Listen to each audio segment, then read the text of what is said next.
Tô meio gripado mesmo, por isso que o vídeo vai sair com essa voz de nariz entupido, mas vamos que vamos. Uma coisa que me irrita um pouco é quando as pessoas usam um argumento que ele é até bonitinho, ele parece certo, mas ele está sendo usado da forma errada. Eu vou dar dois exemplos aqui de dois vídeos que eu vi na internet que estão rodando por aí, e aí eu vou comentar um pouquinho sobre eles. Eu sou meio ruim de edição, então eu vou tentar colocar um trechinho desses vídeos que eu tô falando nesse vídeo que eu tô fazendo, mas se eu não conseguir, eu vou deixar o link na descrição desse vídeo. O primeiro vídeo é o seguinte, é um cara que ele chega pra uma pessoa que está comendo um pedaço de pizza ou alguma coisa na rua, e ele chega lá e pede um pedaço. Ô, cara, tô morrendo de fome, você tem como dar um pedaço? E todo mundo recusa. Daí eles pegam uma pizza inteira ou uma caixa lá cheia de esfirra, não lembro, e dão pra alguns mendigos, e aí passa esse mesmo cara e faz a mesma solicitação. Ele chega e fala assim, pô, cara, tudo bem, eu tô morrendo de fome, tem como você me dar uma aqui? E aí todos os mendigos dão pra ele. Aí já começa aquelas liçãozinhas de moral barata que eu acho ridículo, tipo, nossa, como um ser humano é egoísta, um mendigo que não tem nada, dividir um pedaço de comida com o cara que tava passando, e as pessoas bem vestidas tal são egoístas, não prestam, não dividem o que tem. Meu, isso irrita, cara. Por mais que isso pareça tão bonitinho, tão certo, uma coisa tão realista, meu, não é. Isso aí tá totalmente distorcido. Em primeiro lugar, o mendigo que ganhou aquela pizza, ele ganhou a pizza. Ou seja, ele não foi lá comprar, não se esforçou para ter aquilo, por mérito próprio. Mas tudo bem, porque isso é de menos. Outra coisa,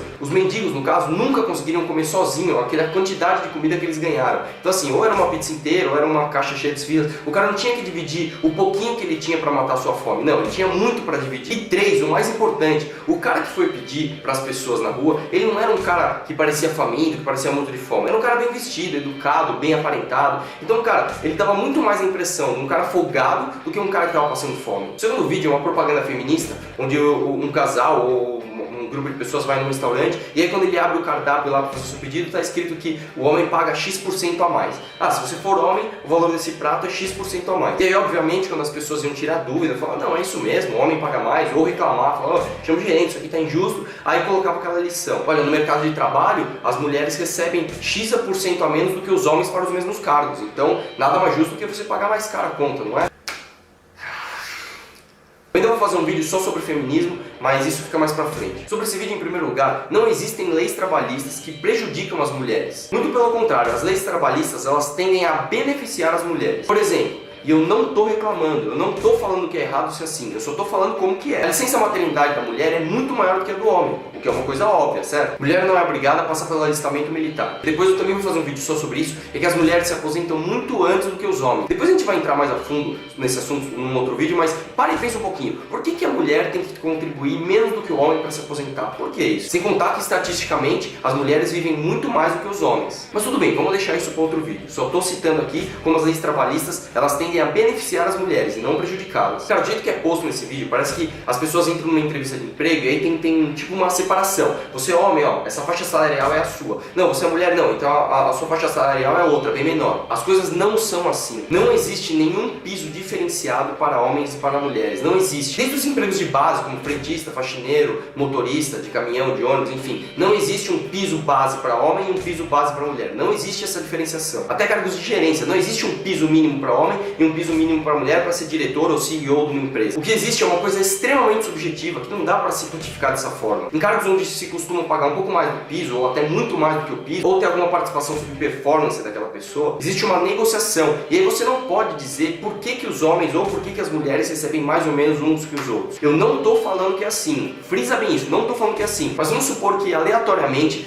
os homens que negociaram X posição no mercado acabaram negociando lá na hora de tratar do seu salário, acabaram negociando um salário um pouquinho mais alto. Você concorda que isso seria um motivo aleatório? Mais uma vez, eu não estou falando que é por isso, mas você concorda que é uma coisa muito subjetiva, uma coisa muito aleatória para você citar? Uma outra coisa que é subjetiva, não está estipulada em uma regra, mas é uma coisa que existe. É a preferência por características numa determinada função. Vou dar dois exemplos aqui onde se preferem homens ou mulheres. Eu tenho uma amiga que é enfermeira e muitas vezes ela tem que lidar com pacientes grandes ou pacientes que são muito fortes fisicamente. Quando se vai fazer plantão, ele sempre põe uma turma onde tenha pelo menos um homem, porque se precisar para segurar um paciente ou fazer alguma coisa onde precisa de um porte físico maior, geralmente, eu não estou falando que é sempre, mas geralmente os homens têm uma maior força física, então se prefere pelo menos um homem naquela turma de plantonistas enfermeiros. Agora um exemplo do outro lado, imagina que você vai levar seu filhinho na escola e de repente o professor dele do pré é um homem. Não estou desmerecendo a capacidade didática dos homens, mas geralmente se prefere uma mulher para se cuidar do seu filho criança, não é isso mesmo? Isso não é uma regra.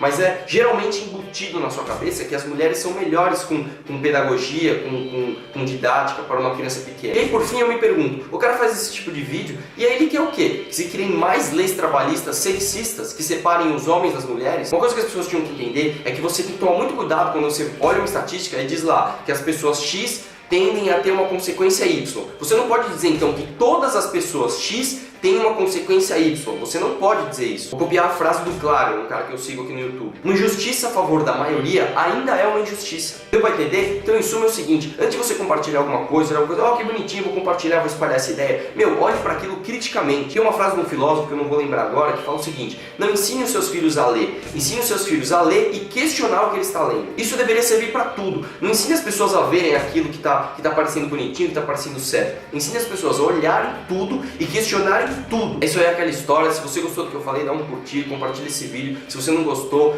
ou discorda do que eu falei, comenta aí, não deixa de dar sua opinião. Se inscreve no meu canal, segue minha página no Facebook, dá um curtir lá, me ajuda aí, vamos dar uma força pra gente questionar muita coisa interessante.